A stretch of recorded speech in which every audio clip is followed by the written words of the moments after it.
do you stay motivated to eat healthy? That is a toxic mindset around food. How do you control your diet and not eat non-vegan food? I am just going to be completely honest. How do you get such a good relationship with food?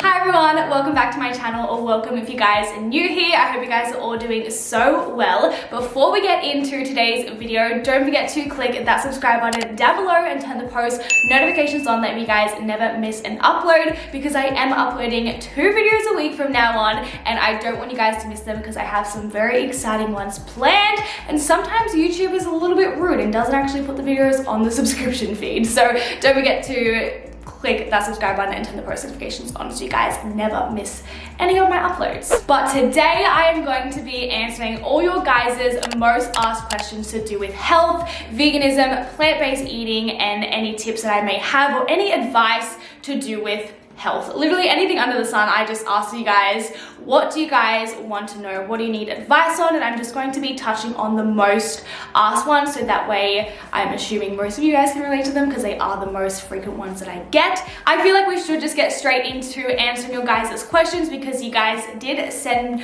quite a few in, so thank you guys. I really appreciate that. If you guys do want to be a part of like these kind of videos and you want to send in questions, just follow me on my Instagram, because I'm always doing kind of videos like this and I always love your input. It is just Chels Rocca. So if you guys want to be a part of videos like this, don't forget to go follow me on there. When, how, and why did you decide being vegan was for you? Let's start off with the when. I have been vegan for like 3 months, I want to say, so I'm still fairly new to the whole thing. However, I was vegetarian for a year prior to, you know, going fully vegan. So yeah, I went fully vegan at the beginning of May, which I think is like, yeah, about 3 months or so. I definitely think cutting out meat first and kind of slowly transitioning really worked for me. I think I'm someone that likes small steps and small progress. I'm not someone to make a drastic shift overnight. Personally, for me, that just isn't sustainable, and I just know myself it's not going to last. But I think definitely taking it like slowly and one step at a time. So firstly cutting out meat, and then dairy, and then, you know, eggs or whatnot. I think that was really good for me. So yeah, definitely kind of transitioning slowly is how I went about it. I know some people watch one documentary and go fully vegan and then they sustain that, and I think that's so amazing. But personally for me, and I think you guys watching know yourself better than anyone, you kind of know if you're going to stick to it or not. And personally for me, I don't stick to things if I do things overnight. I definitely stick to things when it's more of a slower change into my lifestyle. And my why, honestly, I have a lot of whys as to why I eat the way I do and why I believe plant-based eating is the way for me. But definitely number one is the animals. I really made that connection that what was on my plate was once a living thing, and that did just, yeah, it didn't really sit right with me, and I was like, I really don't want to be like eating that anymore. Also, just for my health and the health of the environment, obviously. I also want to disclaim right now, I do not care at the end of the day what you eat. This is what I eat. You don't judge me, I don't judge you. I think this is a very safe place. If you guys are going to take what I say wrongly and saying you're pushing what you're doing onto me, I'm not. I'm literally making this video because you guys asked for it, and you guys seemed really excited when I said I was thinking of filming one. So here I am. If you guys don't want to hear me sharing my why and why I eat the way that I do, click out of this video, because I've got lots of other videos that you are going to enjoy.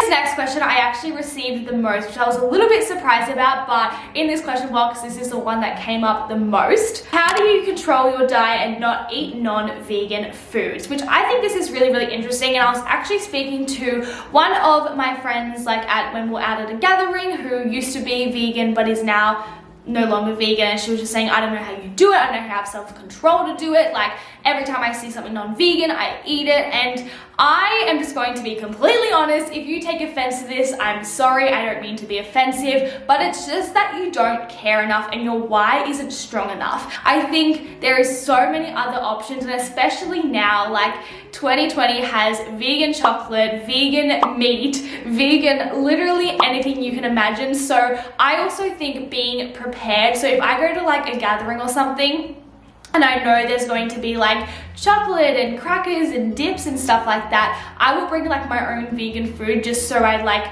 can eat with people, because I think a lot of it comes down to like you see people eating something and you may not even want that specific thing, you just see people eating and you're like, oh, I want to eat. Another time I was out and everyone was having like roasted marshmallows and I knew we were doing roasted marshmallows. I bring my own marshmallows so I could join in, and I wasn't tempted by having marshmallows just for the fact that I didn't want to like miss out. So being like organized and like kind of prepared, bring your own food. Like I know it seems annoying, but I think if you're someone that gets like a fear of missing out in terms of like food, 100% bring your own kind of food. And also, like I said, it comes down to the fact that maybe your why isn't strong enough. Like I said, I never see Cooper or my family eat like, you know, something non-vegan. Like even my mum, like she'll make like chicken schnitzel or something and she's like, do not miss this. And I'm like, no, at all. Like I do not look at that and go, oh my god, I just want that so bad, but I can't have it. So I think just being really, really clear on your why. How did you go vegan while living at home? Struggling at the moment. My fam are big meat eaters. Honestly, same girl. It's not that hard. And I think as well, getting those, you know, vegan options to kind of eat what your family eats, but making it vegan. A lot of people have iffy feelings about fake meat and, you know, plant-based, you know, fake meats and whatever, and obviously they're not like the healthiest. Like if we're talking about health on a vegan diet, okay, they are a little bit processed, they are not the healthiest, but at the end of the day I would much rather be having fake, you know, bolognese or fake, you know, meat or whatever than the actual thing, and that's just my personal preference.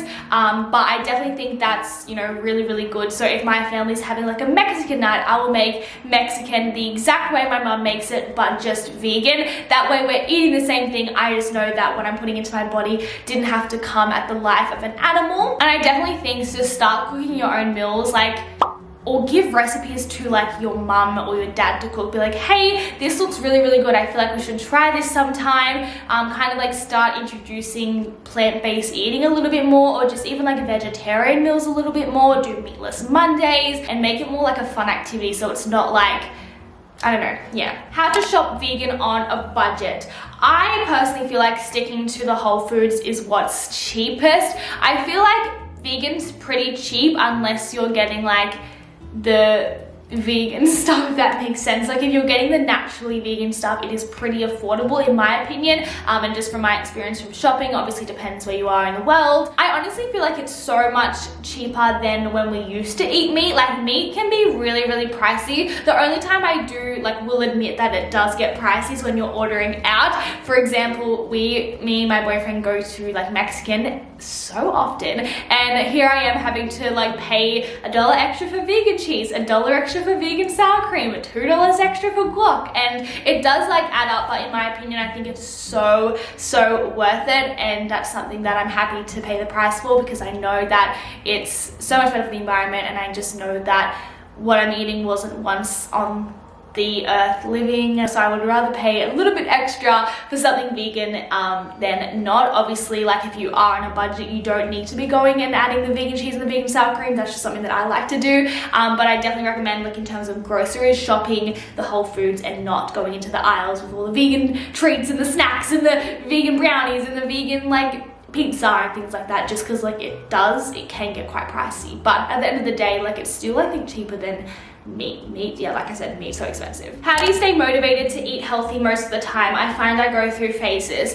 This used to be me. I used to be someone that was like, I want to start eating healthy, but I ate like shit. Like trust me when I say that I used to live off like pizza and McDonald's. Like I was the girl in high school that everyone knew as like the person who ate the most shit. Like I just, you know, didn't treat my body right. I was feeding it so much fast food, processed food, like so much not good stuff for your health and for your body. Like that was me. Like everyone knew me as a girl who would just like order pizza 6 times a week. Like I literally used to order pizza to my school for lunch. Like it was like crazy. And honestly, I think this comes down to you not being like determined enough. I always say I've got like a weird thing with like motivation. Like I do believe in motivation. Like I definitely think you have times where you're motivated and not motivated, but at the end of the day, you can't rely on motivation with like your health, your fitness, or just your overall life. You have to be determined to actually do something. So if you don't care enough to eat healthy, if you're like, I want to eat healthy, but you're also like, I don't really care if I eat healthy or not, you're not going to do it because you're not determined enough to actually make a change in your life, and this literally goes for anything in your life, goals, your future, fitness, your body goals, like literally whatever.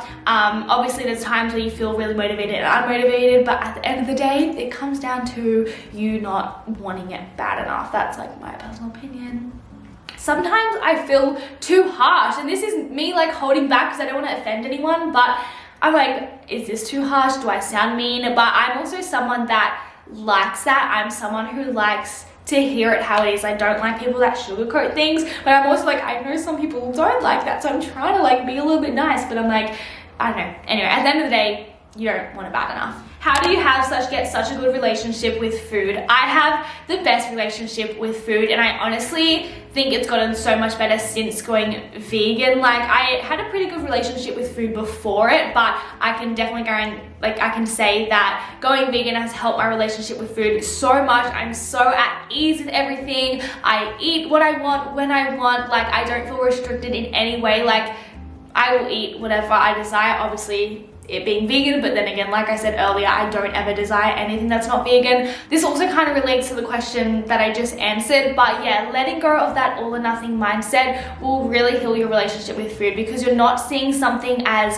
healthy and bad and I can't have this, I should be having this, but I don't want that. Like, just kind of really listening to your body. And I honestly feel like just watching and listening to people that inspire you to have a good relationship with food. So instead of watching like people that really overly restrict, or when they're speaking, I know so many YouTubers that I watch that if they have like the tiniest thing, they're like literally having a battle in their head with themselves about why it's okay that they can eat that. Stop watching those YouTubers. Like, I'm sorry, like, I'm just gonna say it, like, do not watch people if they're like, oh, so I'm getting like takeaway for dinner tonight. I never really have takeaway, but like, it's been a really, you know, tough week, so I thought I would treat myself to some pizza.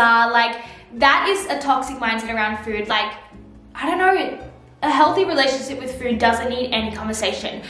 Cooper and I, we go and get the pizza, we come home and we eat it. There's no like, we've had a really like tough week this week, and I worked really hard at the gym, so I think I should like go and treat myself to a pizza. Like, no, we just go and get the pizza. I honestly think like consuming content, watching content, and just surrounding yourself with people that also have good mindsets around food, because if you're watching someone who is having negative talks to themselves about what they're eating, or they make excuses as why they can't eat something or why they can eat something, at the end of the day, like, there's so many creators on Instagram and YouTube and TikTok and all these social media platforms, and it's so important to consume content to those that actually serve you and aren't like damaging your mental health, aren't creating toxic mindsets in your own mind. Because I know I personally like used to watch YouTubers, and now I look back and I watch them and I'm like, how did I watch this? No wonder why I had such a bad relationship with food or with myself or with health and fitness. Like, it's just so toxic. Like, I don't know, it's not good. That is all the questions I'm going to be answering in today's video. I definitely feel like I talked a lot, so I definitely will be having lots of fun editing this video and trying to make this long, I was literally filming for like an hour, that is crazy, this long footage into a nice 15-minute video or something like that. So wish me luck. I mean, yeah, hope you guys enjoyed. If you guys like these like sit down style videos where I'm just answering your guys' questions and just talking about all the things that I'm really passionate about, let me know by giving this video a big thumbs up, and let me know in the comments down below if you guys would like to see more videos like this. If you have any other questions that I didn't answer in this video, feel free to like let me know in the comments down below. Send me a DM on Instagram. I will always reply back to you guys, and I want to help you guys out as much as I can. Also, don't forget to click that subscribe button and turn the post notifications on. I love you guys so much. Remember, today is your day, and I will see you guys in my next video. Bye.